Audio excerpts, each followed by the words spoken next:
Hare Krishna. So, welcome to the class today, Bhagavad Gita class today. Today we are going to discuss about chapter 13, the nature, enjoyer and consciousness. Okay. Nature is Prakriti, the enjoyer is the living entity, and consciousness is the super soul. Okay. So, before we start the class, let us take the blessings of the beautiful deities of Sri Radha Govinda Ji. Sri Radha Govinda Ji ki jai. Okay, so yesterday we saw it, devotional service chapter 12. With that, we complete bhakti chapters. Now we start from 13.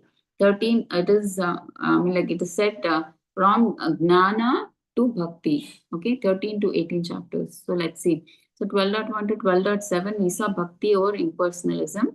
So how personal to impersonal form of Krishna, of the Lord. So 12.8 to 12.12, we saw progressive stages of devotion. So we saw, right, Ananya Bhakti, Sadhana Bhakti, Nishkama Karma Yoga, Sakama Karma Yoga, Dhyana, Gnana, all those we saw, right? So that one. Then 12.13 to 12.20, we saw the qualities of that endear one to Krishna. So the having those qualities, we become dear to Krishna. So we saw some of the qualities. So now, today we'll see, these are the different parts that chapter 13 is divided. So part A, in that we have one shloka, wherein Arjuna asks 6 questions. What is Prakriti? What is Purusha, Kshetra, Kshetragna, Gnanam, Neyam? To which from 2 to 7, Krishna gives the answers for the questions 3 and 4, and the field of activities and the knower of the field. Okay, and the 8 to 12, Krishna further answers to question 5. Okay, so 5, 6, and 1 and 2 like that. All parts, he gives the answers. So he is giving the answer. And 13, 27 to 35, Gnana Chakshu, the vision of knowledge. Okay. Okay, in the Bhagavad Gita, actually the book is divided into 3 parts. Like chapter 1 to 6, it is karma. First, it starts totally with karma kanda. And then totally from karma to bhakti yoga. How by doing karma, we can come to bhakti yoga. So chapter 1 to 6 talks about that. And chapter 7 to 12 talks purely about bhakti yoga. And again, chapter 13 to 18, how we from gnana, we finally reach bhakti yoga. Okay, so here now from 13 to 18, see, to advance in bhakti, we need to have that knowledge. So that knowledge that is required is discussed in 13 to 18 chapters. So from gnana, how can we come to, how does gnana culminate into bhakti yoga finally? Okay, so that we'll see from chapter 13. Okay, so now here one question is asked. See, bhakti is the ultimate, then why is gnana given in the last 6 chapters? Okay, so if bhakti is the main thing, so the Bhagavad Gita should end with only bhakti, right? Why is gnana discussed in the last 6 chapters? So we all may get that question, right? So bhakti, we are supposed to do bhakti yoga. Then why again in the last 6 chapters, gnana, all this, why is it explained?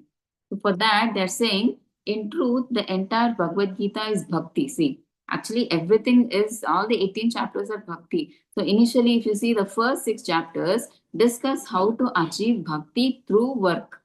So that is Nishkama Karma Yoga. Okay.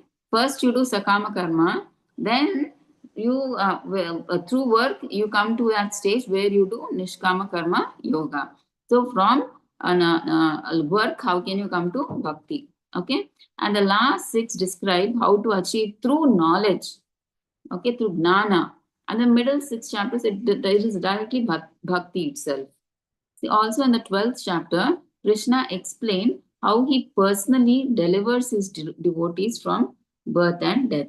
Okay, so the last 6 chapters provide the philosophical knowledge necessary to extricate oneself from the material world. So what knowledge is required so that we can get out of this material world? Okay, what philosophy is needed, what knowledge is needed so that we can get liberated from this material world.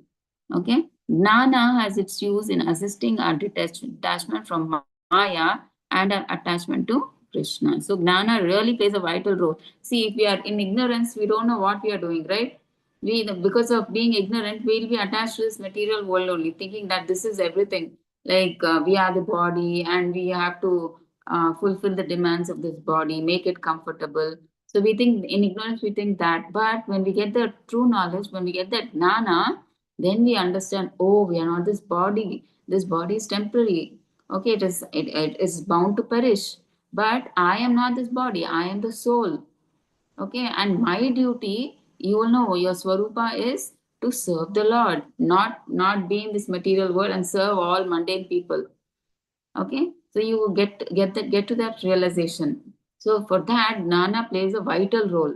Okay, so it helps us get detached from Maya, and it helps us to attach to Krishna, get attached to Krishna. Hence, when we use knowledge as a means to attain devotion, it becomes a part of bhakti. See, so we are using this Gnana not for some material thing, right? We are not using this, so then that becomes Maya, but we are using this knowledge to get attached to the Lord. So that getting attached, when knowledge is used in getting attached to the Lord, that is called bhakti. Okay.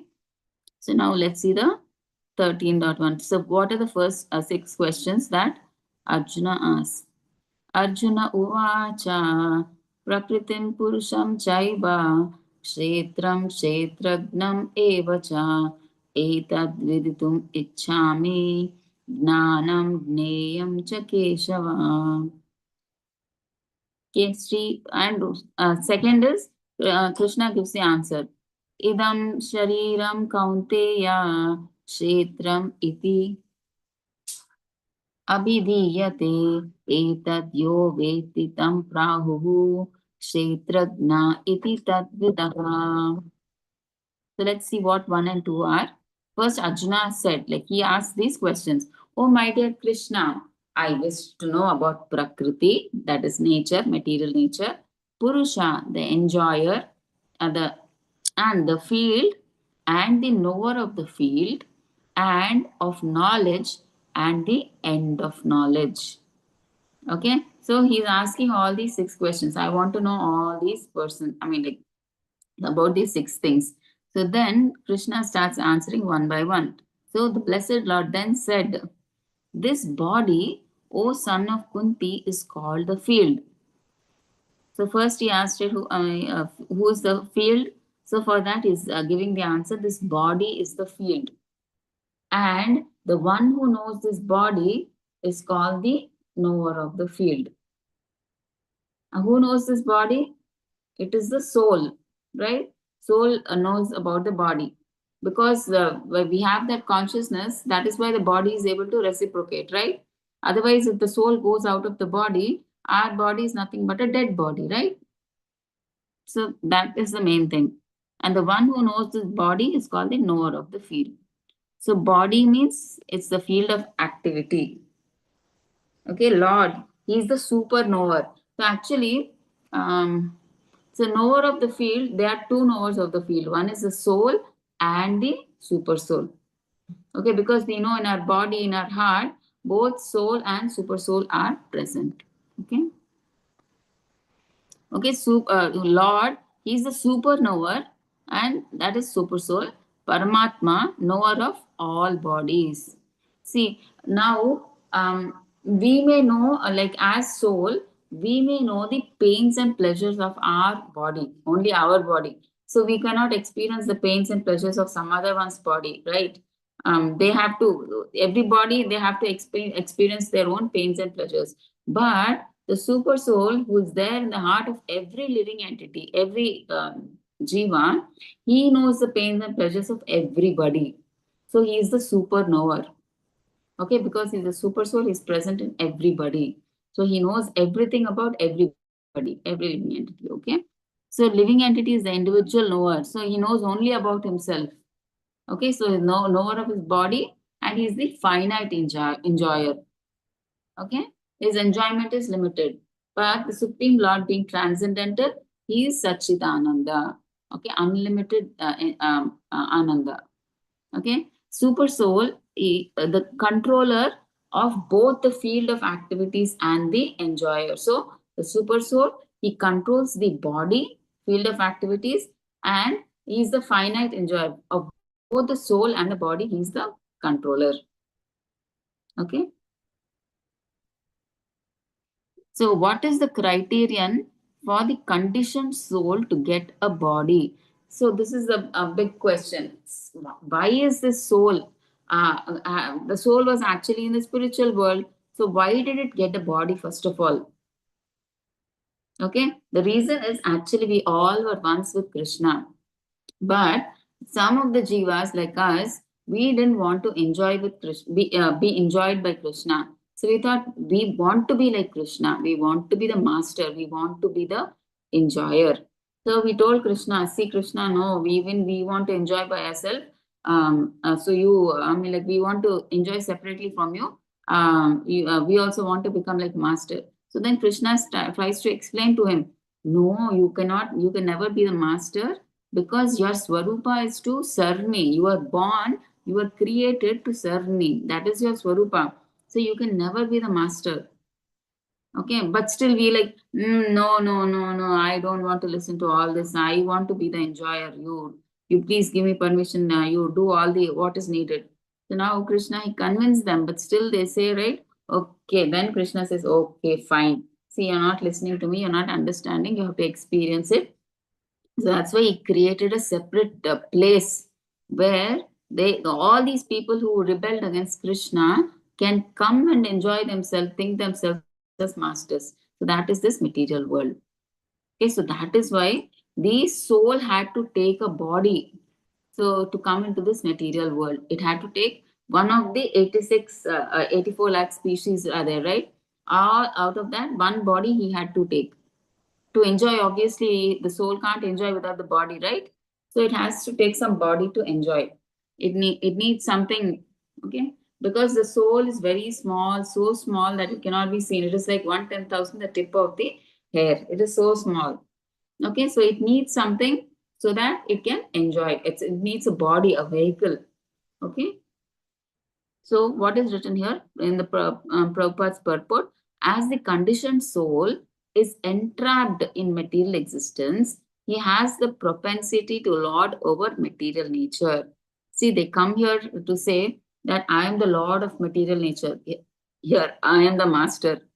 And so, according to his capacity to dominate material nature and enjoy sense gratification, he gets a field of activity. What is the field of activity? The body called Kshetra. Okay. So, depending on how much he wants to dominate in material nature. See, if his the domination is very high, then he may get the body of a human body, a demigod, some a body like that. Okay, and sense gratification to enjoy sense gratification also. See, every body has a limitation to sense gratification, right? See, for example, a tiger is so much interested in blood and raw flesh. Okay, so the senses are designed in such a way that it can enjoy the blood and raw flesh. Now, a pig, so it's a totally again different body with different senses again.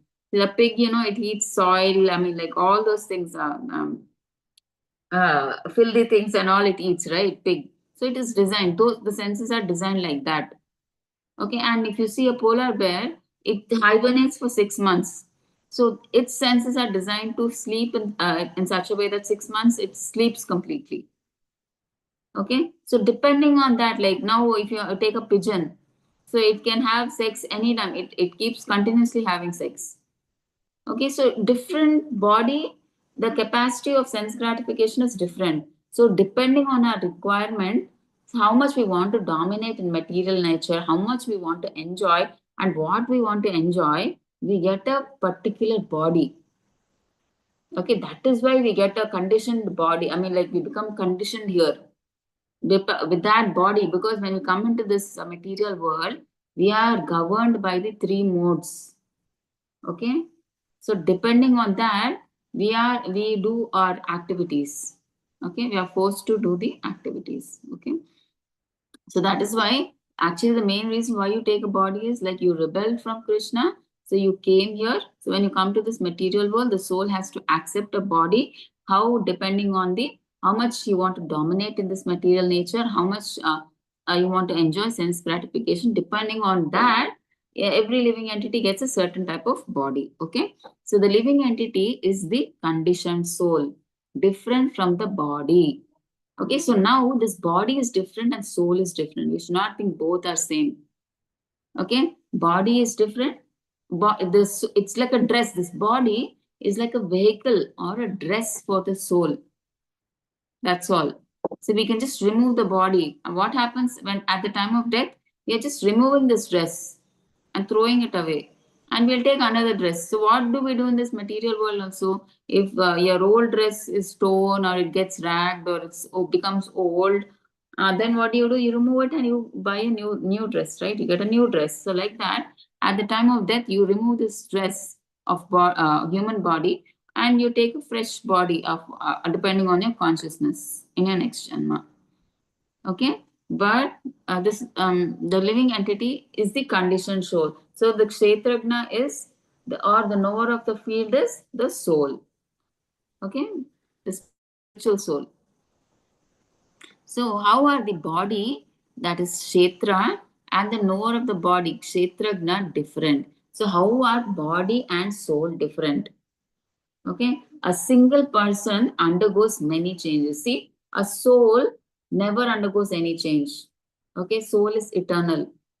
So it never changes. It is like that only. So a single person undergoes many changes from a childhood to old age. But this body, the soul, it remains the same. But the soul, it takes a body, right? But that body, it undergoes many changes from childhood to old age. From childhood, it comes to youthhood, youthhood to adulthood, adulthood to old age. Okay, and finally they die. So there are different changes. So single person refers to kshetragna, that is soul, and changes from childhood to the body changes from childhood to old age are within the body. Okay, so this is the difference between soul and body. So soul never changes; it is eternal. It is like that only. But body, there are changes as we see. Okay. So dehino asmin. So in this deha, there is what? In this body, there is the soul. So within this body, the living entity is there. So means the living entity is within the body. And the body is changing from childhood to boyhood and from boyhood to youth and from youth to old age. And the living entity who owns the body knows that the body is changing. And the soul also it understands, oh, the body is changing. Now it was a child, from child to boyhood, boyhood to youthhood, youthhood to adult, adult to old age. So it can notice. So, but it is a silent spectator. It can notice that the body is undergoing changes. Okay. So, and when we say, I am happy, I am a man, I am a woman, I am a dog, I am a cat. So, these are all bodily designations of the knower, of the body. Okay. But who are we? We are different from the body. We are soul, right? So, outward body designations are unimportant for us. Okay, on the platform of soul, everybody is equal. But outside, maybe one is fat, one is thin, one is rich, one is poor, one is beautiful, one is ugly, whatever, one is white, one is black. So different designations are there. But the knower, he is, ultimately, he is eternal. Okay, he is designate. He has no designations. Only the body has designations. Okay, so analogy that is given is we use like how we use many articles like for this body. We use many clothes, many cosmetics, or many hair, shampoo, soap, everything. But we are different from the things we use, right? So though we may use all those things, we don't say we are dumb, right? So though we do everything through the body, we don't say that we are this body. Okay, we are the soul. Okay. Now, what is covered like from chapters 1 to 6? What do we see? The individual soul is a part and parcel of the Supreme Lord. So we are all part and parcel of the Supreme Lord. So that is his constitutional position and relationship with the Lord. So what are we actually? What is our Swarupa also? We are Jivera Swarupa Hoy Krishnera Nityadas. Okay, so what is our constitutional position? We are like servants of the Lord. We are part and parcel of the Supreme Lord. We are servants of the Lord. So that is our constitutional position and relation with the Lord. And that is said in 1 to 6. Now, 7 to 12 chapters, what is covered? The relationship between the individual soul and super soul in regard to devotional service. Because 7 to 12 deals with bhakti itself, right? So, how it is the relationship between the individual soul and the super soul in respect to devotional service. So, how the position of the Supreme Personality of Godhead is superior and the position of the individual soul is subordinate. So, right, we are servants, right? So, obviously, we are servants to the Lord. So, obviously, our position is as individual soul is below the Lord. We are subordinate to the Lord. And the Supreme Personality of Godhead, being the Master, he is superior. And the living entities are suffering due to have forgotten this. See, because the living entities forgot that okay, Krishna is our father, our duty is to serve Krishna. We forgot, and we are so much engrossed in Maya. We are so much busy in satisfying our senses. So, being in Maya is nothing but we are more into sense gratification, right? Maya makes you feel great. See, you are the master, you should be enjoying. So, enjoy more. So, it will be giving you all those kicks nicely, it will be giving you, it will be encouraging you. Okay, so the living entities are suffering because they forgot their relationship with Krishna. Okay, why are they suffering? Because they forgot they totally so engrossed in Maya that they are showing their back to Krishna. Okay, so because see, the only way we can get out of this material world is by doing bhakti. So bhakti is what we do to Lord Krishna. When we forget Krishna, so we are in Maya. So Maya means we get attached to this material world, and because of which we are bound by karma. So we do good or bad to suffer those bad, good or bad reactions. We have to come back into this material world again, right? We have to take birth and again continue in the journey of in the cycle of birth and death. Okay. So in devotion, bhakti, their approach to the Lord certainly changes. See, when you come to bhakti, their approach changes. Okay, approach to the Lord certainly changes. So, who are we discussed right in 7 to 12? Who are the four kinds of pious men who come to approach Krishna? We said Artha, Arthati, Jignasu, and mm, Gnani. Yeah. So, four kinds of people. So, one in distress, one for money, one who is inquisitive to know about the Lord, and Gnani, one who is knowledge, who is in knowledge.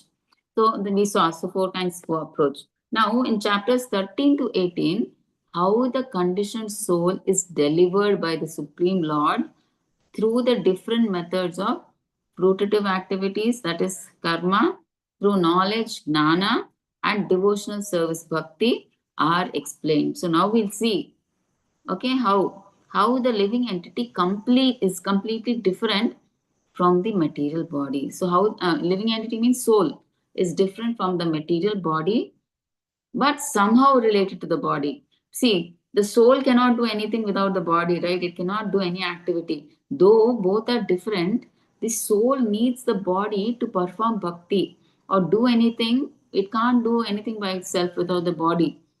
Okay, so it needs a body. So somehow it is related to the body. That's why they're saying somehow it becomes related to the body. Okay, without the body, we can't do our bhakti. So that is why it is said, Prabhupada says, I mean, we should give importance to our body. See, when we come to Krishna consciousness, Prabhupada says the body is no longer ours. We have no right to destroy it or damage it. Some people, once they come to spirituality, they neglect their health. They sleep less, they do more of activity, they like that. Prabhupada says, no, see, you have to take care of your body health. See, if you get sick, then you won't be able to do seva. See, you have to do bhakti for a long time. See, it is not that you get relieved from, like go back to God just in a span of few days or just like that.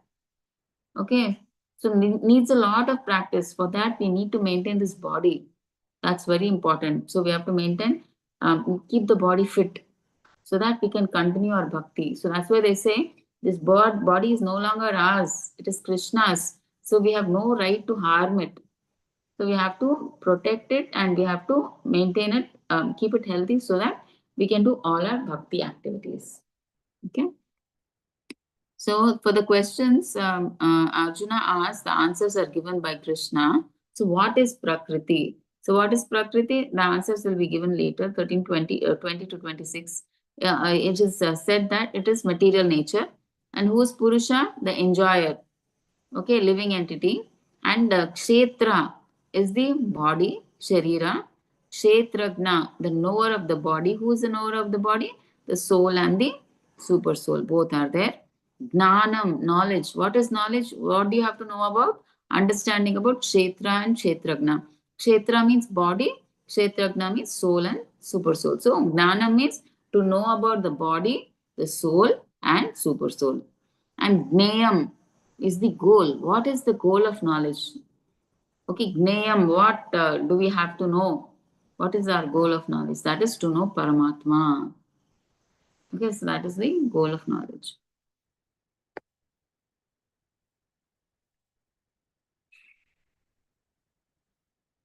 Okay, so text 1.2, what is the question? Krishna asks, Arjuna asks, what is Kshetra and Kshetragna? For that, so this diagram is given. Okay, first yellow box about the Kshetra, body.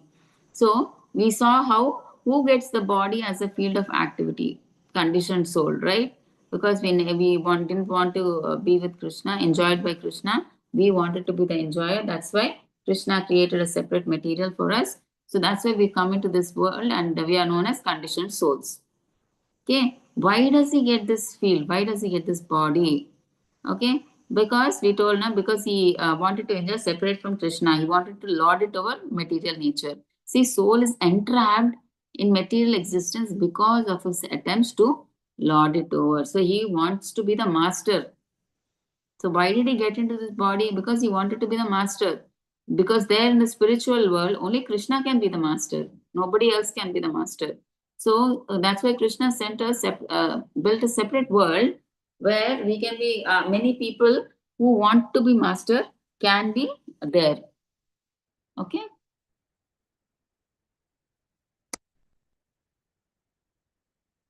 Okay. So criteria to decide which body, we already said, right? How much we want to dominate the material energy. So how much we are bent upon coming to this material world, and according to that capacity and to enjoy sense gratification, and depending on how much we want to enjoy, what kind of enjoyment you want, depending on that we get a different body with those type of senses. Okay, so these two are the criteria.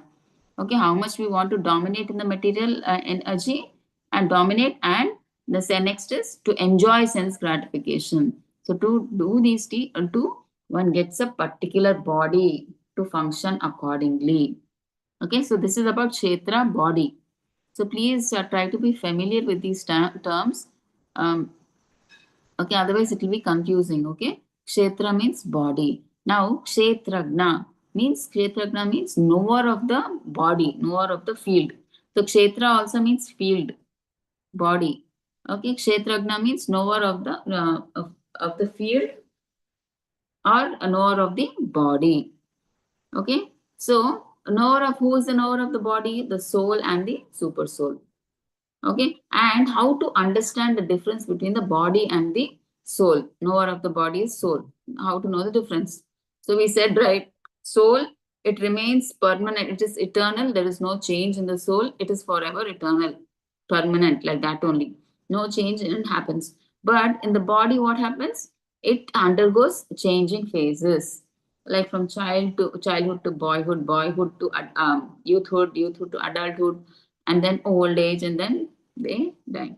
So the soul knows all these changes. Okay, So the body undergoes changes, different changes as time passes, but soul is like, it remains like that only. Okay. And intuitive understanding. So we have to understand that, I mean, we get to know that we are not this body, we are this soul. Okay, so that understanding we have. Okay, Kshetragna means we come to the understanding that we are no longer this body. We get that, what do you say, what do you, we get to that understanding that we are not this body, we are the soul. Okay. Now we've seen this, right? Comparisons in 3 sections, like 1 to 6, 7 to 12, what is on, 13 to 18, this one. So now let's go to B. So Krishna answers question 3, 4, 5. Okay, the field of activities, the knower of the field, and the knowledge. Okay, let's see.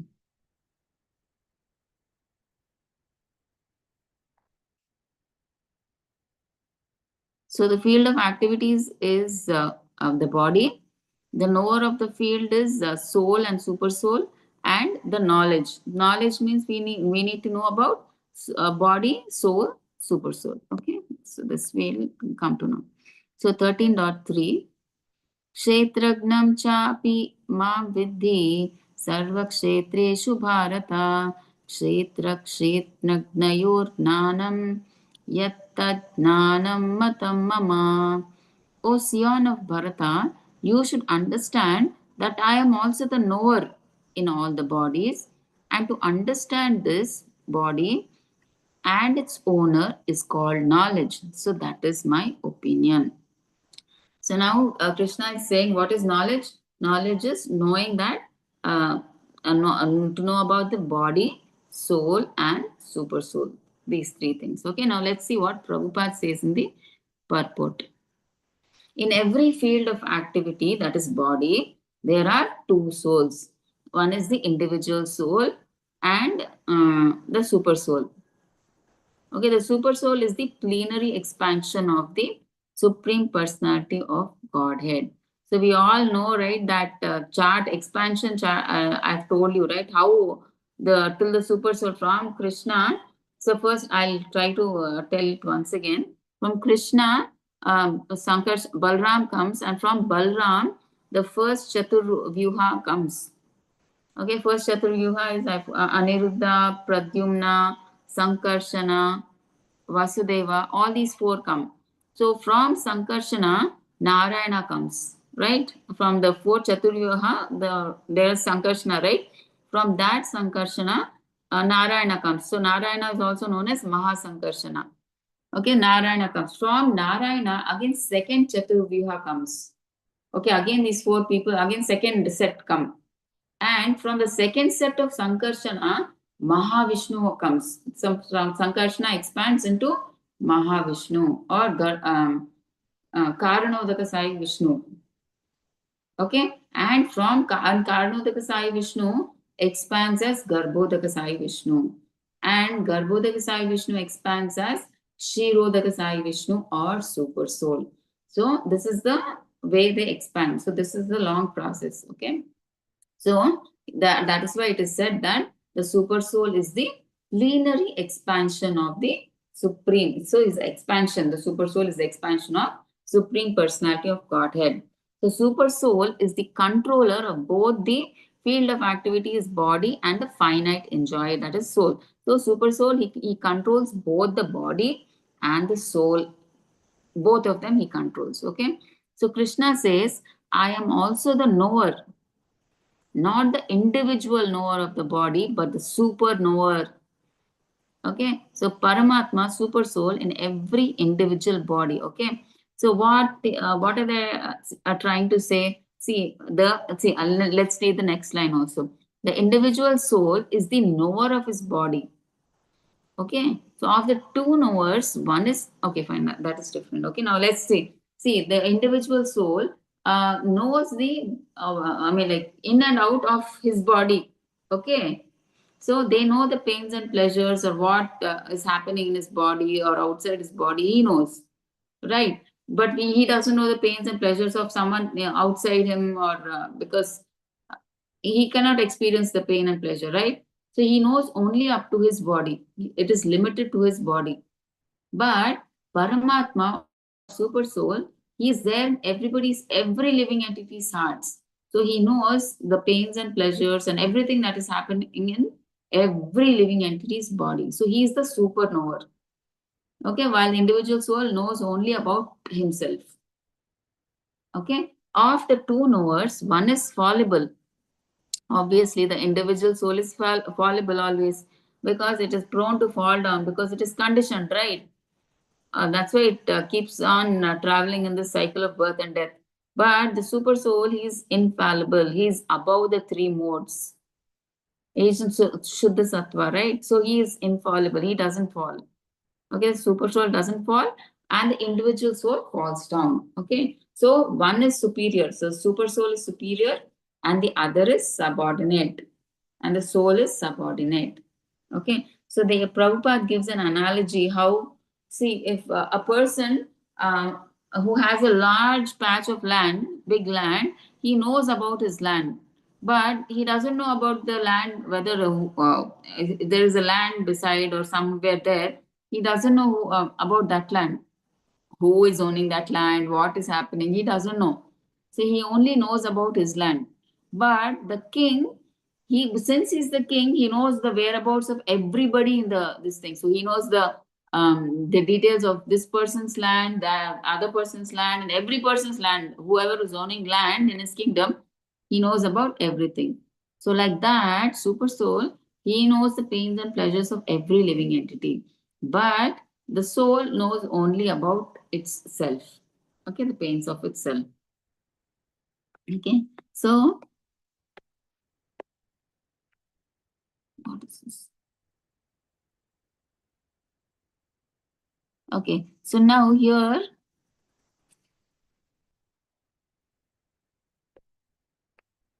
see, can all of you see? Actually, this is how this is the material world you're seeing, right? One universe expanded, and the one in blue you see, right? This is Vaikuntha Loka, and above that, the highest Loka is the one in pink lotus flower. You see, is Goloka Vrindavan. So this is our target, not even this Vaikuntha. See, Vaikuntha, you see so many yellow sparks, right? So these are different expansions of Vishnu. So one may hold in their left hand a conch shell, one may hold in their left hand a gada, mace, or lotus flower. So all they keep interchanging, and so many Vishnus are there over there. Okay, so like that in each avatar. And this is our earthly planet. So this whole thing is called the Mahat Tattva. So actually what happens is when this in this Mahat Tattva, you can see Mahavishnu, right? He's lying outside. And from him, we can see through his pores, many universes in golden color you can see, right, are coming out from his pores.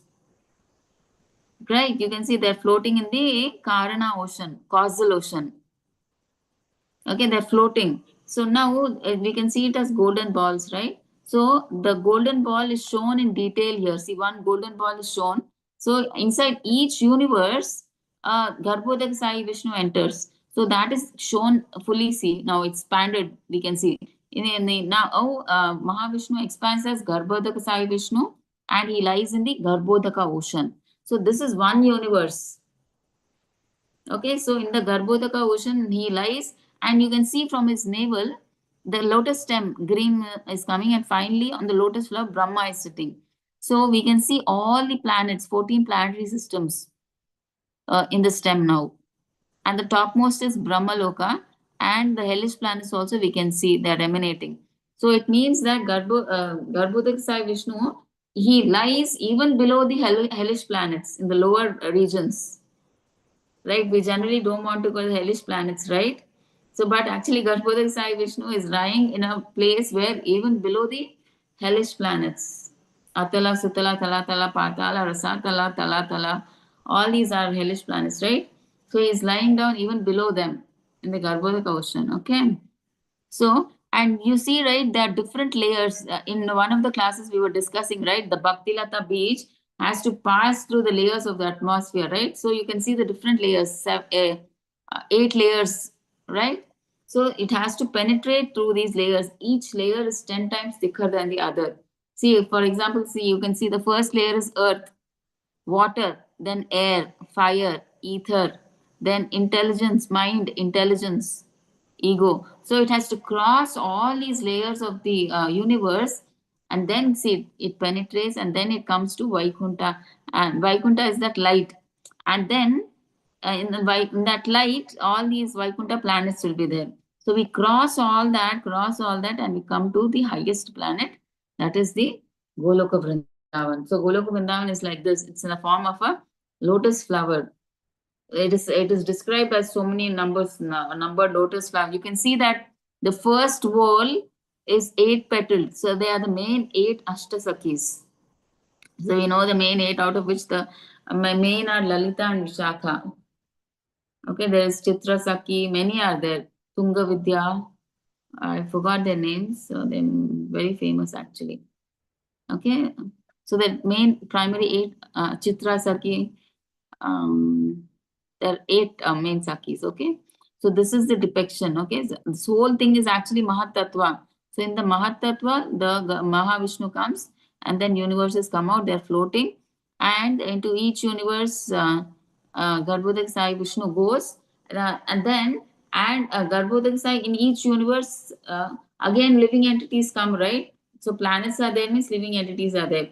So again, somebody has to enter each living entity. So that is the super soul. So that is what they're trying to tell here. Okay. See, this is Mahavishnu. So he is, like through his pores, innumerable universes are coming out. And you can see in each universe, Garbhodak Sai entering. And from him, Vishnu has come. And all the planets come. And then into each living entity, he enters as Sri Radha Sai Vishnu as Paramatma. Okay. See, the Supreme Personality of Godhead, present as the Super Soul in all bodies, knows everything about all bodies of all various species of life. Okay, he knows about all the bodies because he is there as Paramatma, Supreme Proprietor, Supreme Knower of all bodies. Kshetrani Sharirani Bijam Chapi Shubhashubhe Tani Veti Sayogatma Tata Kshetragna Uchate. What they're saying? One who understands the two knowers of the field to be one and the same contradicts the Supreme Personality of Godhead. See, we should not think that the soul and the super soul are same. Because here Krishna is, Krishna is saying, I am also the knower of the field of activity. Because he's saying that both of us are staying on the same plane, in the heart, you should not think both are same. Okay, that is what Krishna is saying. Because I'm saying that I am also the knower of the body, you should not think both are one and the same. So, one who misunderstands a rope to be a serpent is not in knowledge. See, now to see, this is like, it looks like a rope. Okay, so we should not think it's a serpent.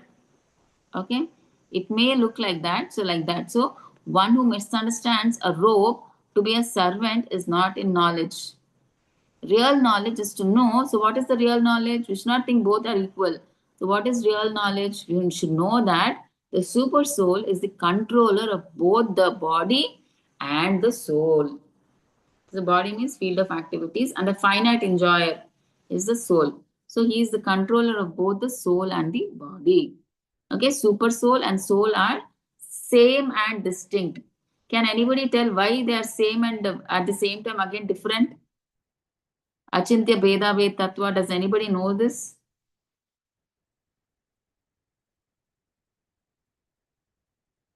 No? Okay. Super soul and soul are same in the sense that quality wise we are same. Okay, we have all the qualities that the super soul or Krishna has. Okay, but we are distinct. We are in quantity wise, we are different. Okay, quantity wise, see, we have the same quality. Like Krishna is beautiful, so we are also beautiful. So Krishna is 100% beautiful. We are just 1% beautiful. Okay, we'll have all those qualities. Like Krishna is naughty, right? So we are also naughty, we also do pranks, right? So Krishna is the highest, 100%. So we are like 1%. So Krishna is the cheater, cheaters of the cheaters. 100% cheating propensity if he does. Nobody can cheat him now.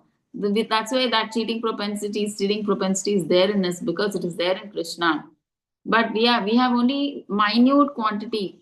The quantity is less, but same qualities we have, but in minute ratio. That's why it is called ours. We are same with the soul, super soul, but at the same time different. So we are same because same in quality, but at the same time different because we are different in quantity. Okay, achintya Veda, Veda Tattva. That is what it means.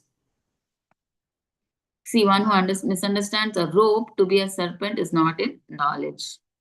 Okay.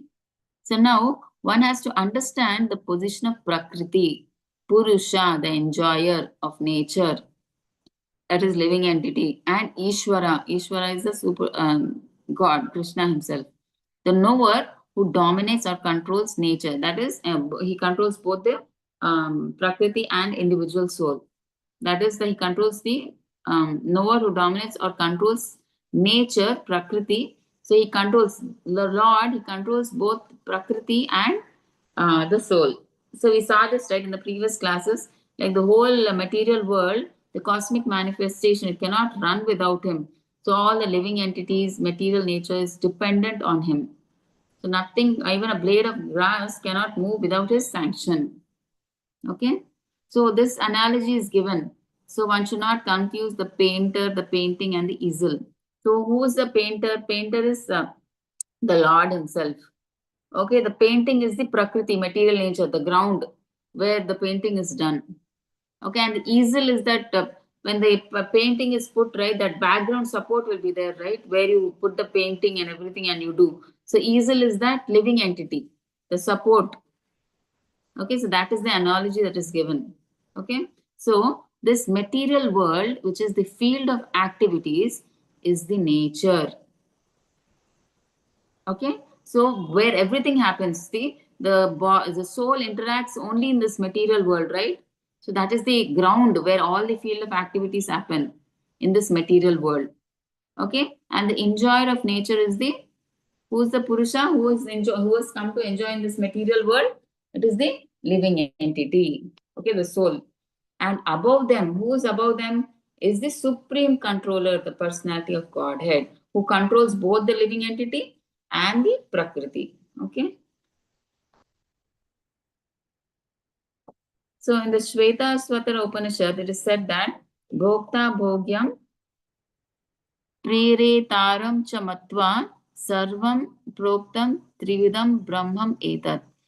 Trividam. Okay, so there are three Brahman conceptions. Okay, so the Prakriti is the material world is called Brahman. Now the Jiva, individual soul, who is trying to control material nature, he is also called Brahman. And the original controller of both Prakriti and soul, he is also called Brahman.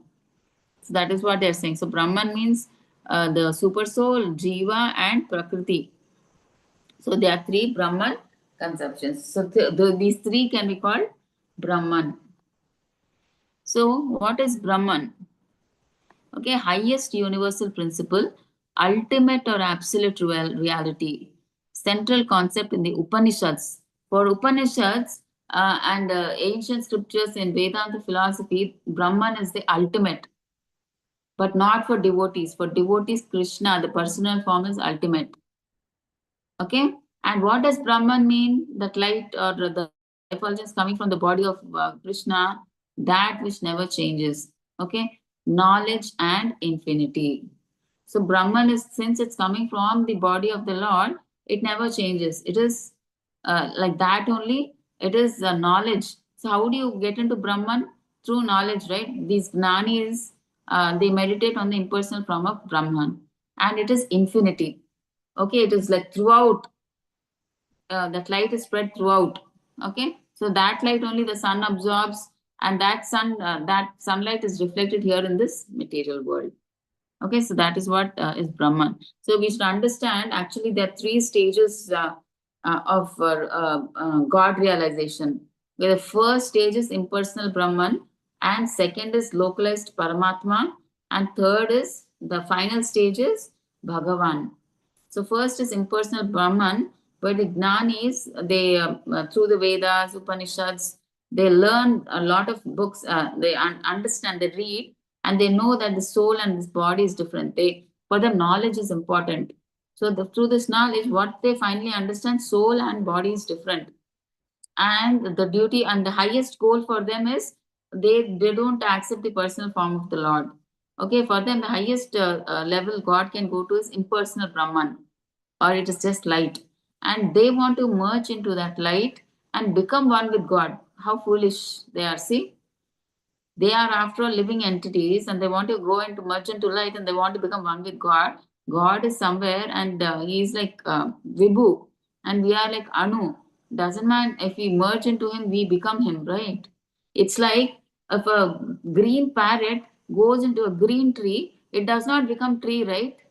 It has its separate it maintains its separate individuality. So the parrot, even if it enters a green tree, but from far, though we may not be able to see everything appears green, it doesn't mean the parrot has become the tree, right?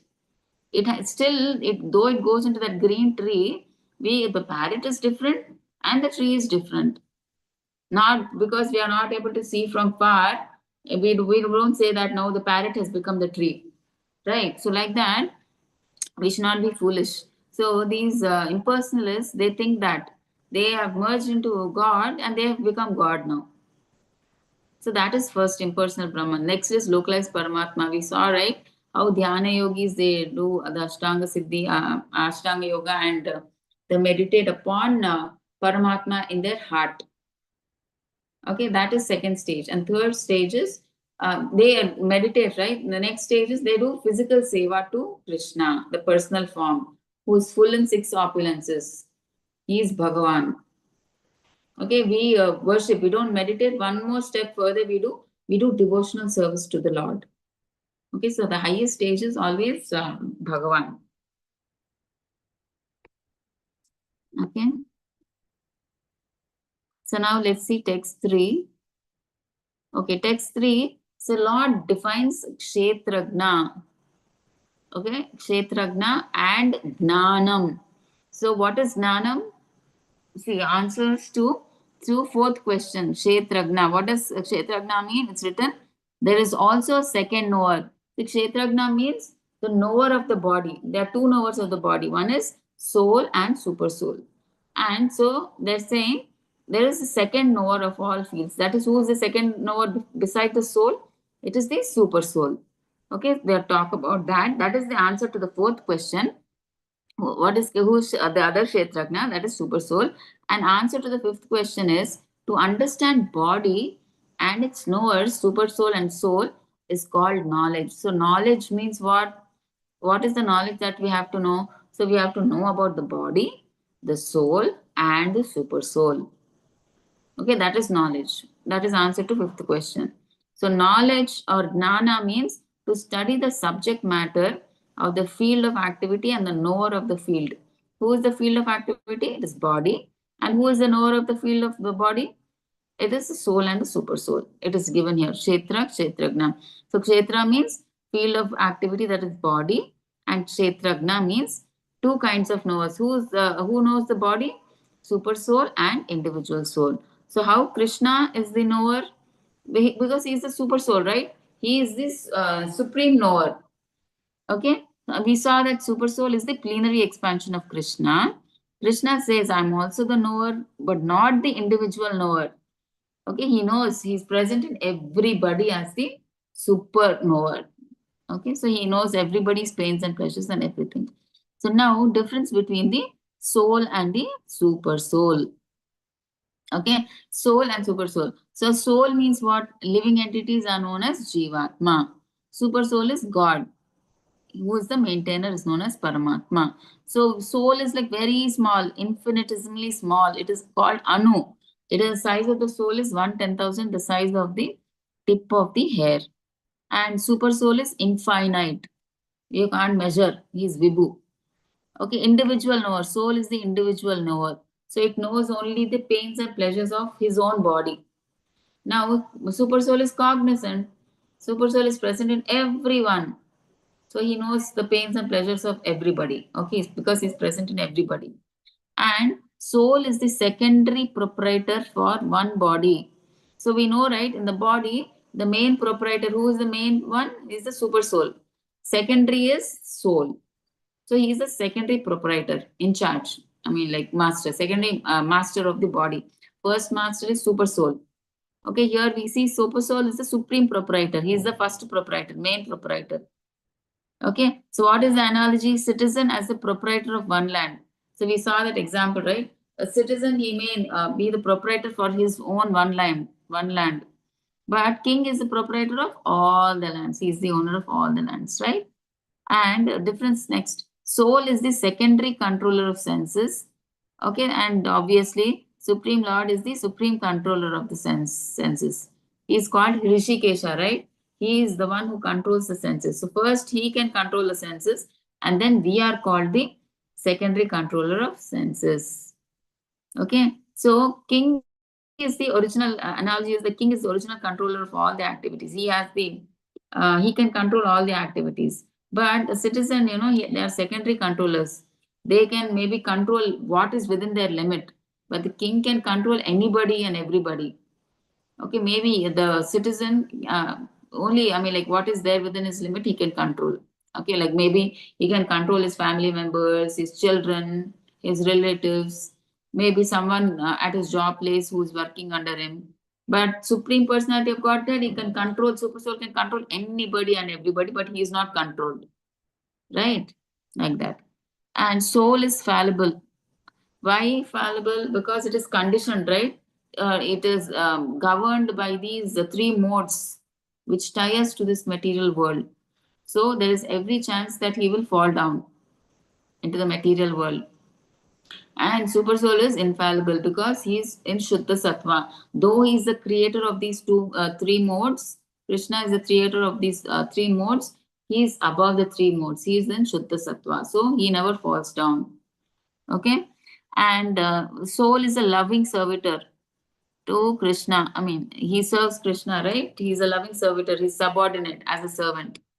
And super soul is the eternal loving master. He's superior. He always accepts the devotee's seva. And soul, there are many innumerable souls, right? But there is only one super soul, right? Though it may appear that in every living entity super soul is there, it does not mean there are so many super souls. Super soul is only one, but he's present in all the innumerable living entities. So soul, there are many souls, but only one super soul. Okay, 13.4. Tat kshetram yatcha yadrikcha yad vikari yatascha yat sacha yo yat prabhavascha tat samasena me shrunu. Now please hear my brief description of this field of activity and how it is constituted and what its changes are, whence it is produced, who that knower of the field of activity is, and what his influences are. So now Krishna is going to answer everything about body. So why is this body come? What the changes are? How? Why is? When is it produced? And who is the knower of the body? And what are its activities? What are his influences? Everything he will tell now. See, the Lord describes the field of activities and the knower. So field of activities means body, and the knower of the field body is like soul and super soul. So he tells that constitutional positions, so materials of which this body is made of, who is the controller of the body, how does the body change, from where do the changes come, what are the causes of the change, what is the ultimate goal of the individual soul, actual form of the individual soul, and the distinction between the individual living soul and the super soul. And one should never equate the supreme personality of Godhead in everybody. This is sorry, it is not it's incomplete. Okay, let's leave it here. Okay, so let's go. So in the previous shloka, basically what they're trying to say is everything related to the body, like why is it come, how, what, everything that will be explained. Okay, so that is you have to understand. Now 13.5, let's see. ऋषिभिर् बहुधा गीतं छन्दोभिर्विविधैः पृथक् ब्रह्मसूत्रपदैश्चैव हेतुमद्भिर्विनिश्चितैः. That knowledge of the field of activities and of the knower of activities is described by various sages in various Vedic writings. It is especially presented in Vedanta Sutra with all reasoning as to cause and effect. So they are saying all the knowledge about body, soul, and super soul, that is called knowledge, is given by different rishis in the Vedic writings. Okay, so all this knowledge is given. So let's see what Prabhupada says in the purport. See, Vyasadeva, the author of Vedanta Sutra, is a great sage, and in the Vedanta Sutra, duality of soul and super soul is perfectly explained. See, there the knowledge, like the difference between soul and super soul is explained. It's in the Vedanta Sutra written by Vyasadeva. So Vyasadeva's father, what does he say? Parasara Muni. He is also a great sage. What does he write? Aham tvam cha tatanye. See, aham, I, tvam, you. So we, tata, anya, and the others, and the various living entities. See, we all are transcendental, although in material bodies. See, because we are not the material body, we are the soul, and soul is like transcendental. So that's why Parasara Muni is telling, we are all transcendental, we are spirit souls. Though maybe now we are in this material bodies, we are covered, we are taking a dress because we have come to this material world. Okay, that's why we are like conditioned now. Okay, but actually we are forever, we are transcendental. We are spirits, we are spirit souls, we are always transcendental.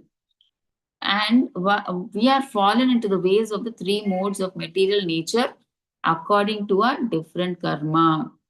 See, because of our karma, we come in this material world in a certain type of body, and then we are governed by these three modes: goodness, passion, and ignorance. Okay, so that's why here in Krishna consciousness, we encourage people to be always in, at least in this material world, the highest is mode of goodness, because of which you can at least get closer to the Lord, right? So that's why we encourage. That's why we request everybody. I mean, you change your eating habits, your sleeping habits, your lifestyle. And when you associate with all the sadhu sangha, I mean, when you do sadhu sangha, automatically you come into the mode of goodness.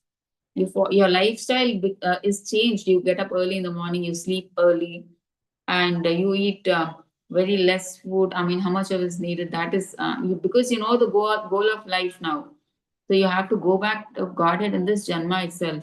So you you plan your life in such a way, your day-to-day life in such a way that you are more Krishna conscious and less Maya conscious. Okay, so like that. So you try to be more and more in sadhu sangha by listening to online classes, by chanting, by hearing. Okay, however possible. Okay, by reading books, Prabhupada books, like that. Okay, so we are fallen into ways of three modes of material nature according to our different karma, that is goodness, passion, and ignorance. Some are on the higher nature and some are in the lower nature.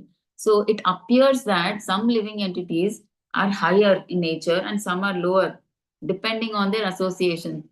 See, because actually souls are always, they are all on the same level actually. But when they come to this material world, because of their consciousness, they take different bodies, because of which some appear higher, some appear lower. See, now the soul may take a demigod body, so which may appear like that he is in a higher status now. Okay, and some soul may accept a poor body as a beggar. So it may appear that they are in the lower nature because they have taken that body. It appears like that. We know how Jadabharata, right? If you know the story in Srimad Bhagavatam, Rahuguna, I mean, like when Jadabharata was carrying the palki of Jadabharata, the king scolds him. See, you are like, you're so hefty and healthy and so nice. What is wrong with you? Why are you not carrying the palki nicely? Then he says, because the conversation changes somewhat, like he says that Jadavarta tries to give him the fact, you are thinking now you are a king. Now you are a king, but next Janma, what? You may be a beggar. You now are in the body of a king. So you can become something in this Janma. I mean, like, it's not that you will always remain the king. So he tries to tell him that. So then he realizes, oh, he's a great jnani. I mean, like, he sees everybody. That's why he laughs. He sees everybody on the plane of soul, not body. That's why he tells King Rahuguna that now you are thinking you are the king. So you may be the king now, but what in your next Janma? Each, like, this body is just for this Janma, right? Like that, he gives him an eye opening that you are not this body. Don't be on this body. I mean, like, bodily. Don't give importance to these bodily designations. You are not this body. You are the soul. On the platform of soul, there is nothing like rich or poor, black or white. Nothing like that. All of us are equal. Okay, so we are fallen into the ways of the three modes of material nature according to our different karma. Okay, so depending on the modes, we perform certain actions, different karma, depending upon our modes, goodness, passion, and ignorance. So some are on higher nature, some are on lower nature. So higher and lower natures exist due to our ignorance. See, because of ignorance, we think on the bodily platform, we get one may get demigod, one may be born as a beggar. But we think that they are high and low, low status, high status. We think, but that is because of our ignorance. We don't know. We all are souls. Okay. And are being manifested in an infinite number of living entities. Okay. So,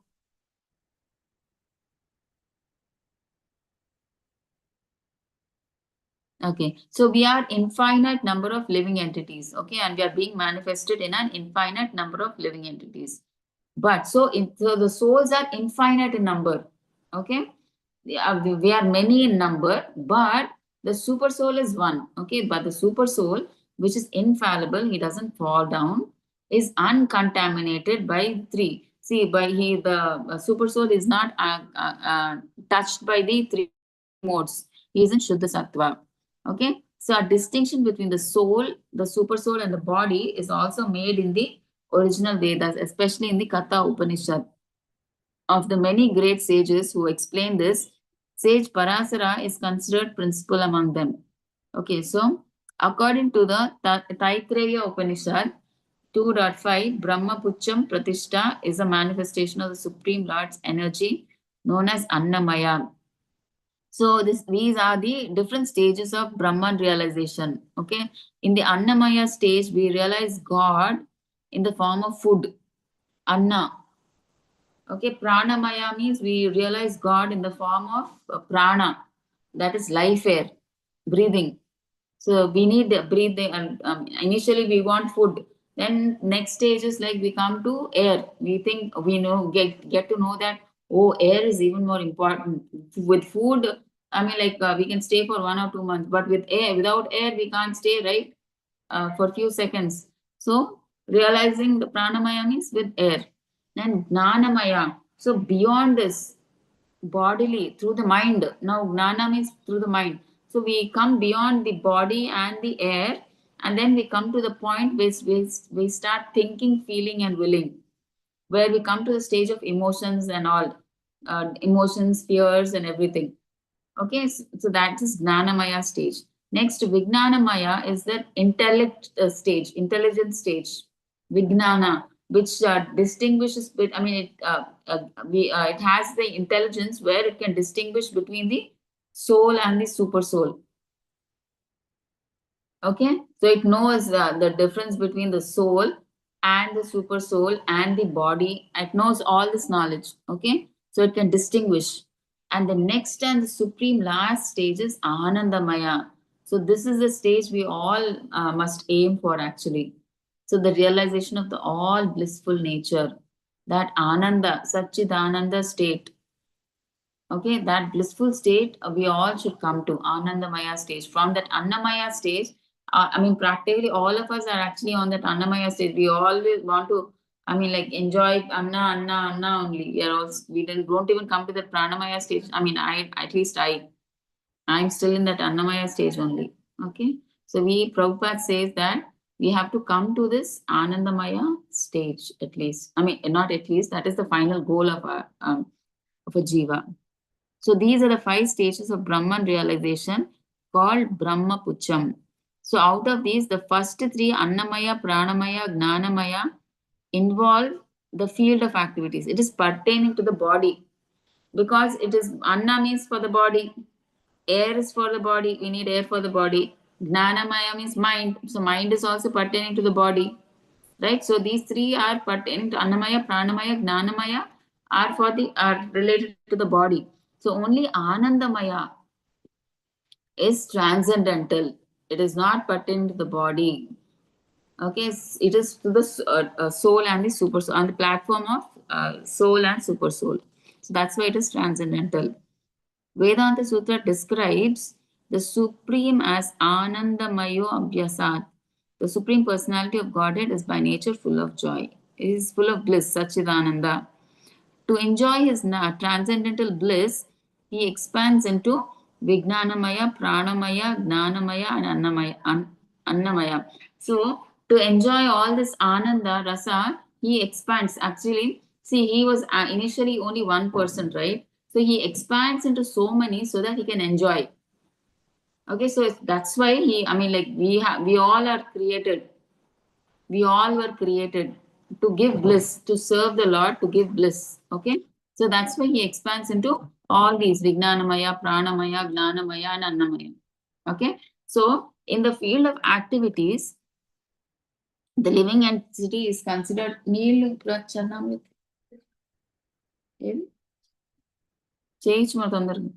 So in the field of activities, the living entity is considered to be the enjoyer, and different from him is the Anandamaya. Okay, so in the field of activities, the living entity is considered to be the enjoyer. Okay. So the living entity, he is the enjoyer in this material world. And different from him is Anandamaya. So the enjoyment that he gets in this body is very limited. So that Ananda is different from him. That Anandamaya, the bliss, when he is on the soul or super soul platform. Okay. So if the living entity decides to enjoy and dovetailing himself with the Anandamaya, see now, and then he becomes perfect. So when does he get Ananda, real Ananda? When he dovetails all his material activities, keeping Krishna in center. So when he starts doing all his material activities for Krishna.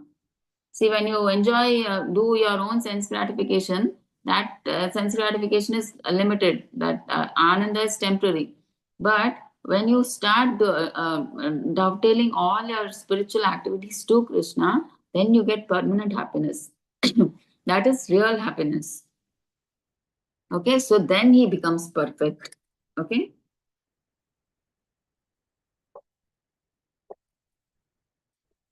So this is the real picture of the Supreme Lord as the supreme knower of the field, the living entity as a subordinate.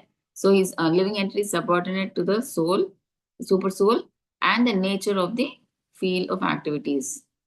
Okay, so the body and the Supreme Lord is the highest, okay, to even the living entity and the body also, and the nature of the field of activities. Okay.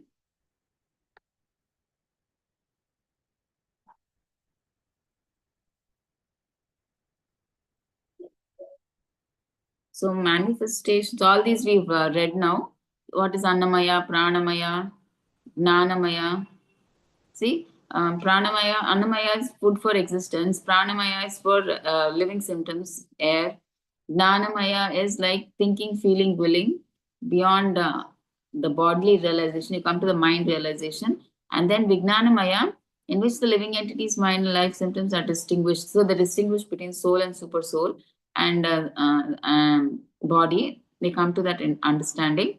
And Anandamaya is supreme stage of all blissful nature, all highest pleasure, Ananda. So these are the same thing. Annamaya kosha, pranamaya, manomaya kosha, vijnanamaya kosha. Same thing is repeated here also. That's the same thing. Okay. So in the phenomenal manifestation, there are three stages. The stage of consciousness, the stage of, this is given, all this is written in the Krishna book, okay?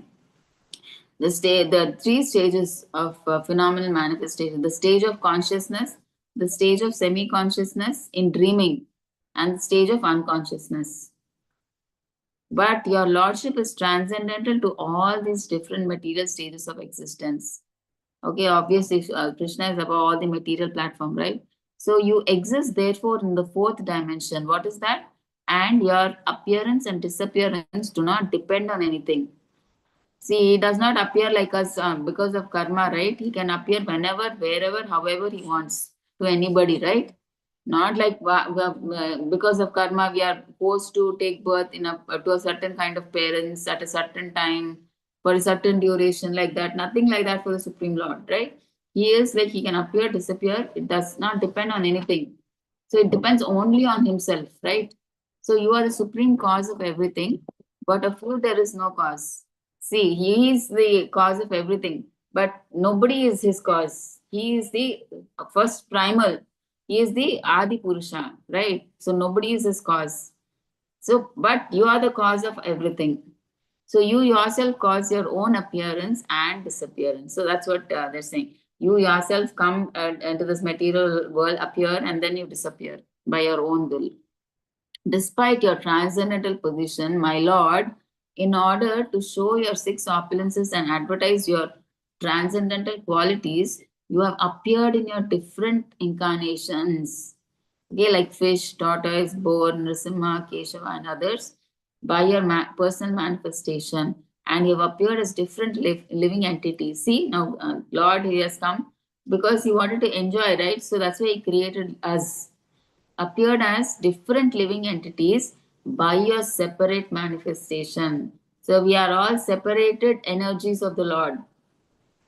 Okay, so we living entities are created by the Lord. So Lord himself, like that's why we are said to be part and parcel of the Lord. Okay, Lord appeared, you have appeared as different living entities by your separated manifestations. By your internal potency, you appear as the different incarnations of Vishnu. Okay, by his spiritual energy, he appears in different incarnations of Vishnu, right?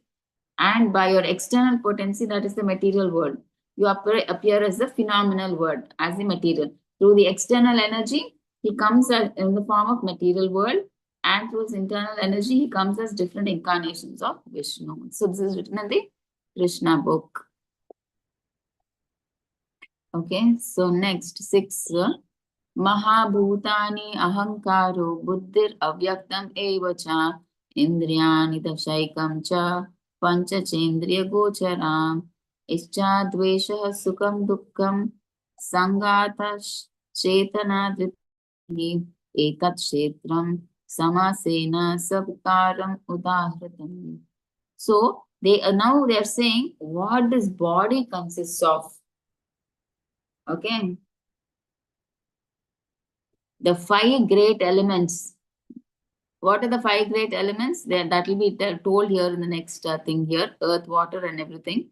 See the 5 great elements. Then what is the body made up of? False ego, intelligence, the unmanifested, that is called pradhana.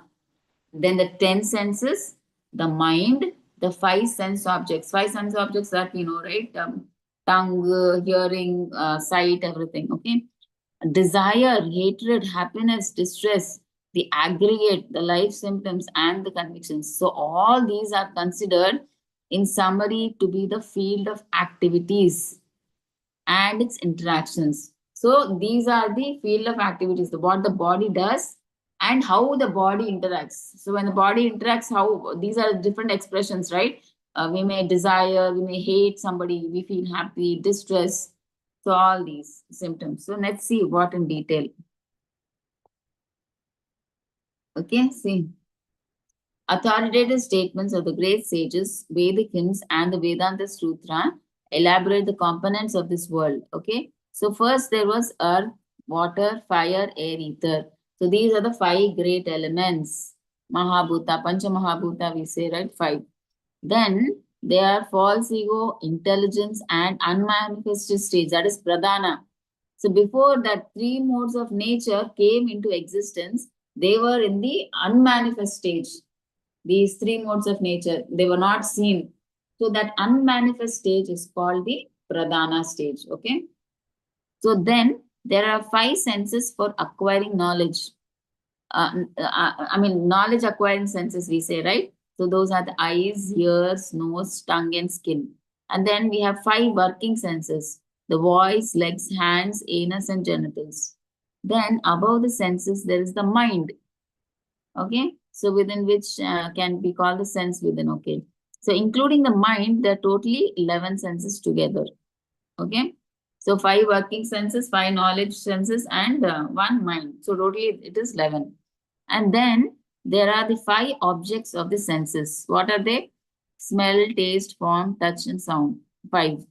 So if you add up all of these, they will come to 24. So this is called the field of activity. This is the body, body is called the field of activity. So these 24 elements together constitute the body. Okay, so see how much the body is made of. It just looks like so easy for us, right? But the creation of God is so wonderful. To put all these in place and make it function is like a miracle for us. We find it so difficult, right? How is this happening? But for Krishna, it is like they say, na, by heart ka khel, they say. It's like that for him. He doesn't even think. It just happens like that for him. Yeah. Then there are the five objects of the senses: smell, taste, form, touch, and sound. This 24 are the actually. So this is the what the body is made of, and how the body interacts. Now they are telling different feelings, interaction. When you interact, different feelings are there, right? What are they? Desire, hatred, happiness, and distress, which are interactions. See, representations of the five great elements. So outwardly we do all these, right? Not inwardly, not through the subtle body. We express anger outside, happiness through our body, desire through our body, hatred through our body. And when we feel sad, we show it in our body, right? So these are like five great elements, representations of the five great elements in the gross body. Through the gross body, we express all these. So the living symptoms represented by consciousness and convictions are manifestations of the subtle body. And then see, now what all we can see outside, that is called the gross body. Now inside this gross body, there is a subtle body. So which we cannot see. That is made up of mind, intelligence, and false ego. Okay, so this is also part of the body. So we have gross body, and inside the gross body, we have a subtle body, which is made up of mind, ego, intelligence. Okay, so these subtle elements also are included within the field of activity. So actually, when we leave our body, right, at the time of death, along with the soul, super soul, and the subtle body also go into the next body. Only the body, the gross body, is burnt in this material world. Okay, the subtle body, the soul, the super soul, they are transferred to the next body. Okay. The 6 changes occur in our body.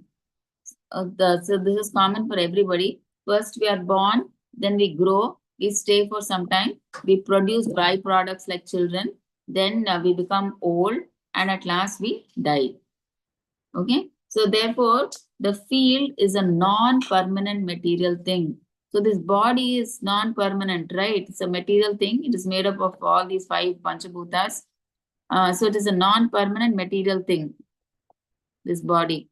So, however, the Kshetragna, who was the knower of the body, the soul, it's proprietor of this body, right? He is different. So he is permanent, right? Soul is permanent. He has no, he cannot, he does not die. He is eternal. So now let's see. So the same thing is given here, 6 to 7. Okay, so what all is concerned, it explains 13.6 explain what the body consists of, that we all saw here, right? What it consists of body, 24 elements and all that. So and then 13.7 explains the transformations. What are the transformations we saw? The body changes and it has 6 changes in the body, as you see in the green thing here. Okay, so that is the thing. So it takes birth, grows, stays, and everything. So this is the same thing. Okay.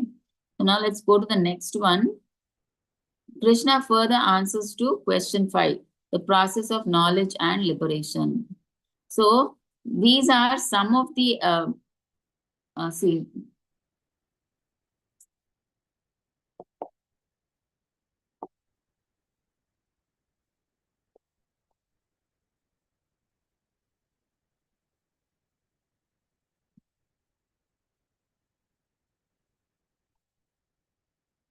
okay. So the process of knowledge and liberation. So now let's see the process of knowledge. See, how do you get this knowledge? When a person, he has all these qualities, only can he get that knowledge. Okay, then he will understand that, oh, I'm the soul, I'm a servant, I'm a servant of the super soul, I have to serve Krishna. Then only he will get all those qualities. When these qualities are there, what is that? What is that knowledge that he should know? He should be humble. Okay, he should be non-violent, tolerant, simplicity, cleanliness, steadiness to make progress in spiritual life, self-control, false ego. He should not have false ego. Understand the distress of accepting. He should know the pain of undergoing the cycle of birth and death. And then only he will. If he doesn't know like accepting birth and death, he will think that, oh, this is so nice, I'll continue. He should know what pain. What is the pain of undergoing, like staying in this material world. Until we tell many people, then generally what people think is staying in this material world is very nice. They think it is very comfortable. Unless we read the Shastras, we don't know we are suffering here. Okay, most of us don't know. We all think that, oh, nicely, I'm earning money, I'm happily, like enjoying life, I'm so comfortable. They think but okay, even if you think you're staying comfortably, but you can't stay permanently in this body, right? You are forced to get out of this body because this body is meant for you for a certain span of life, right? Okay, that's the reason. So we should be detachment from children, wife, and home, devotional service to Krishna without deviation. That is Ananya Bhakti. Live in a solitary place without unwanted association. So that is as described here, detail. Okay. What is humility? Humility means, like he quality of having a modest or low view of one's importance. He always thinks of him as less, like he's always humble. Though he must have done something great, he thinks, no, no, I haven't done anything. Real humility. He thinks, oh, no, not, that was nothing. I didn't do anything. It is just Krishna who did it like that. They're very humble. Otherwise I couldn't have done it. That devotee helped. Otherwise I couldn't have done it. He helped me. That is why I did it. Like that, they give always, they remain in the background and they give credit to someone else. Like that. And pridelessness. They understand that they are not the body, and thus honor and dishonor are the same. So that's why they are prideless. Okay, so they understand we are not the body, and if anybody praises or anybody insults them, they take it on the same level. It's non-violence. Okay, unless one elevates people to spiritual knowledge, one is practicing violence. So non-violence means we should, until we are bringing people to Krishna consciousness, we are practicing violence. Okay, so we have to bring many, many people to Krishna consciousness. Then only we can practice non-violence. Tolerance. Be practiced to bear insult and dishonor from others. See, we have to be tolerant. Like if we are, if there is no fault, sometimes, if there's no fault of ours, they blame us. So, but still we don't retaliate because there's no use arguing against these material people who are, like they're firm in their mind that somehow this person has done a wrong, even though we think we have not done wrong. So it's no use arguing with them. So it's better to tolerate. Okay, so it's be practiced to bear insult and dishonor from others. That's what it is. Simplicity means you have to be straightforward that you can disclose the truth even to an enemy. So you have to be so straightforward that you are like so simple that generally we don't talk to our enemies, right? Even if our enemy comes, we are like disturbed. But you should be, even if the enemy comes to your house and he asks you the secret, like what, and then you should be in a position to tell him the truth. Like if a king there comes to the enemy's place, then he asks like, what is the secret or something like, how you could do. He should not hide because of this I could win, because I had this I could kill and win. So he should be in a position to tell the secret even to his enemy. So we have to accept a spiritual master. That is important. Cleanliness is important. So external is through bathing and internal is through chanting. And Hare Krishna, I forgot to tell you one thing. Like when you're coming to, I mean, like L3 or L2, the prerequisite is hopefully you people are chanting 4 rounds now. Okay, so please make sure that you chant 4 rounds at least, yeah, please, because that is a requisite. Okay. When I was just reminded seeing this chanting, so please try to at least chant minimum of 4 rounds. Mataji, in this regard, I am just asking one question Huh. that L2 quiz to be completed right now or on and to be uploaded right now, or it will be uploaded after you finish the L2 course? No, you can finish the quiz, Prabhuji. That is no problem. After finishing the course, then I will upload. No, you can finish the quiz, Prabhuji. Like Okay. as and when the chapter is getting over. See, now we are in the 12th. We are in the 13th chapter. So you can finish up to 12 now. And as soon as I have already finished. all That's you, why I'm asking. So for rest of the chapter, I should wait to complete the course. yeah, it's better you complete the course and then you, I mean, like take the certificate, Prabhuji. Okay, understood. Yeah. So I will just tell the Mataji also, they actually sent me a message saying that the people you have uploaded to L3, like have they filled the L3 form? So I told them that their L2 is not yet over, Mataji. So that's why they still haven't got their L2 certificate. They still have to complete the quiz and everything. Then they will submit the L3 form, I've told her. So probably in 1 or 2 weeks, we'll finish, Prabhuji, this course. Then by that time, you can complete the quiz and you can get your certificate and you can fill the L3 form. So both the Saidurga Mataji and both of you can follow the same process, Prabhuji. Yeah, thank you. Okay, Mataji, thank you. Yeah, thank you, Prabhuji. So next is like steadiness. Steadiness means determined to make progress in spiritual life. And this we have to be, I mean, like we should make sure that we are going up in spiritual life. Okay, so we should assess ourselves. We should never be stagnant in bhakti.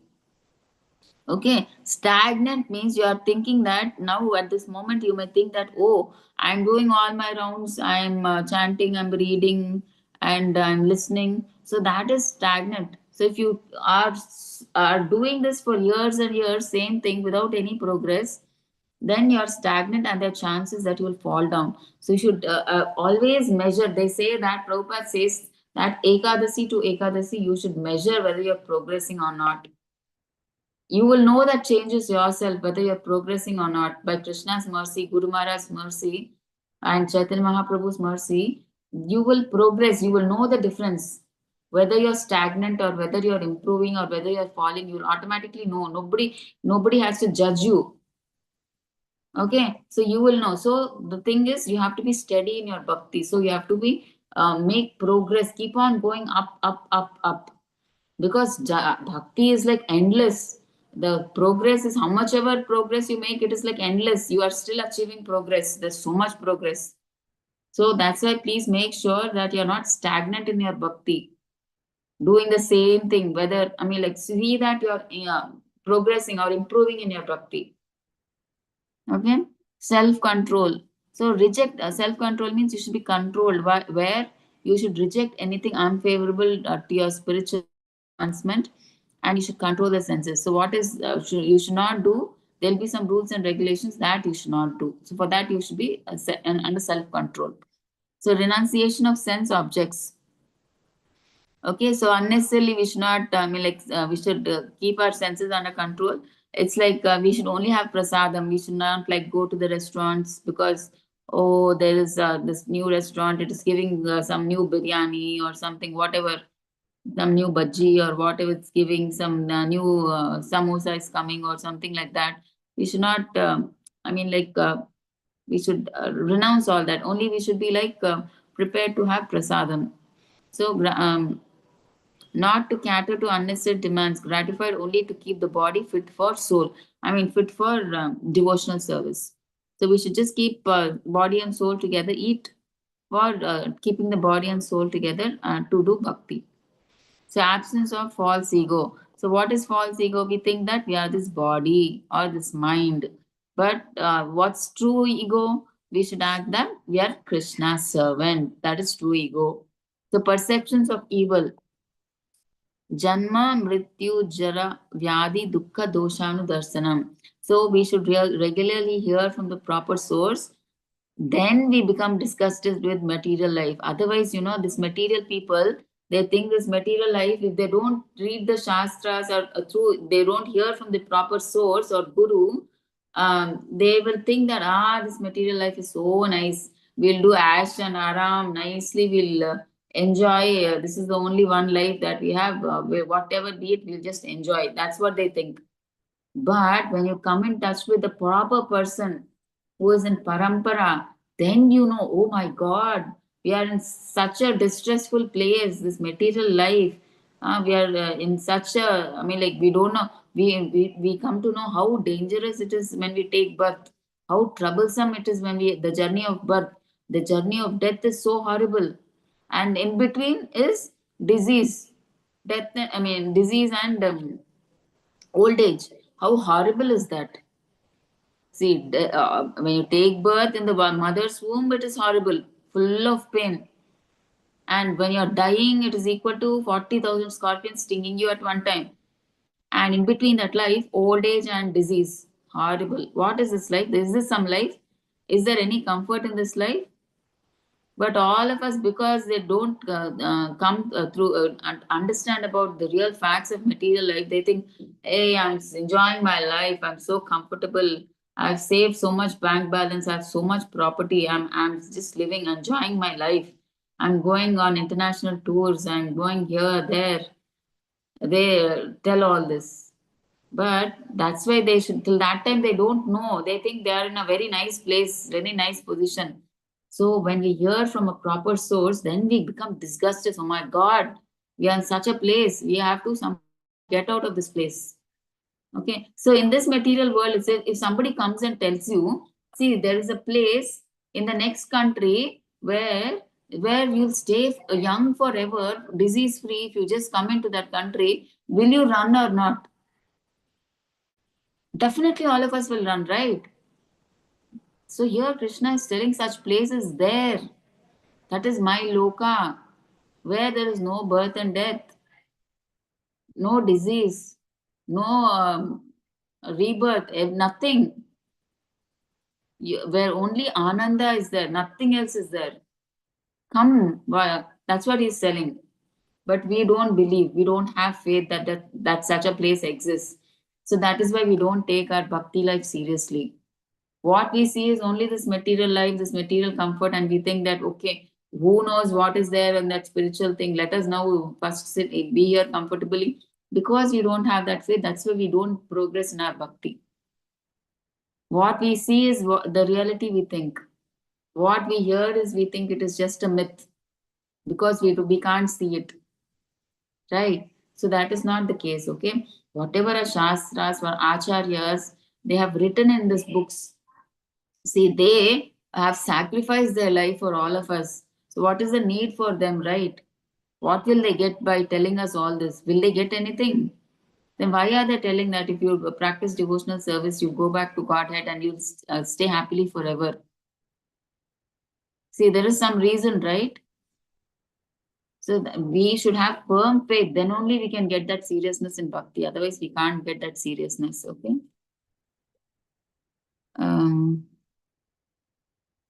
Detachment. So we ready to sacrifice everything for Krishna. So we should be detached. Okay. And we should be ready to sacrifice everything for Krishna. Like for instance, in the sense, like it's not, we don't mean like you have to go to the forest and live. So if detachment means like increase your attachment for Krishna.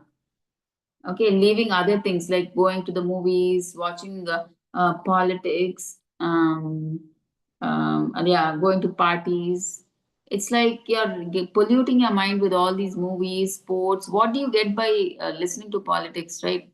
That person slapped, that person shouted, this person used bad words against this person. What is the use of listening to all those politics? It's like spoiling your mind. When you see movies, what is there in the movies now? Right, there is nothing that worth learning. I mean, very rarely you get movies where something you can learn. It's like you're just throwing, I mean, like garbage into your mind. Already there is ages of janmas of trash in our brain, and we are still filling more. See, what goes in, that comes out. That is what is said. So try to fill it more with Krishna. So that is what comes out through you in the form of preaching. Okay, you only, so that you talk only of Krishna. So just absorb Krishna and just talk about Krishna. Okay. No entanglement with wife, children, family, etc. So this does not mean that you leave your wife, children, family. It means that I mean, like in a Prabhupada says that we should practice with wife, children, family, per the Krishna conscious way. Okay, so each should share the responsibilities, keeping Krishna in center. Like wife can prepare garland, children can pluck for flowers, wife can prepare boga, and the husband can do the arti. So they can, I mean, like the one can perform kirtan, the children can perform kirtan, one can do kartal. So like that, each can take us a responsibility and be Krishna conscious. That is what it means. Okay. Next, even-mindedness, not elated or distressed at material gain or loss. So these people, they are very steady. Like they don't get overexcited, super sad when something bad happens. They are when they don't get very distressed or something like that. They're always steady. So unalloyed devotional service, unalloyed bhakti. Such people like Prabhupada and Guru Maharaj, these qualities they all have.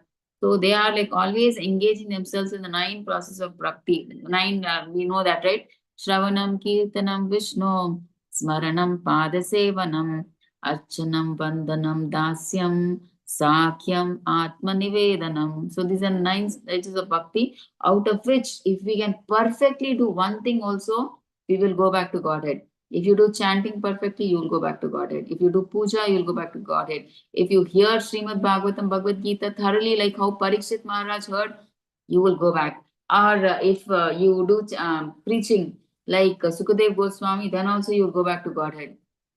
Okay. And if you worship, do puja like Akrura, then also you will go back to Godhead. So different ways, but you become perfect in that. So, but what Chaitanya Mahaprabhu and Prabhupada, they encourage, the easiest way in Kali Yuga is chanting of the holy names. That is the easiest. You can do it anywhere, anytime, anywhere. Okay.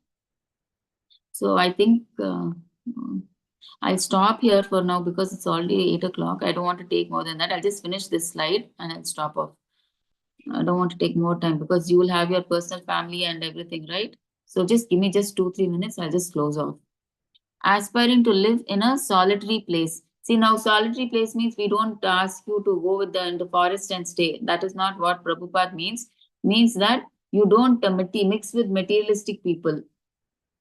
Okay, so always be in the association of devotees. Somehow be in the association of devotees. And next, again, detachment from the general mass of people. So that also means the same thing. You don't mix more with materialistic people because they'll put you into Maya. Oh, they will tell, what is this bhakti? The bhakti you should do, all devotion you should do at 60, 70 years. Precious life you have now, you should enjoy.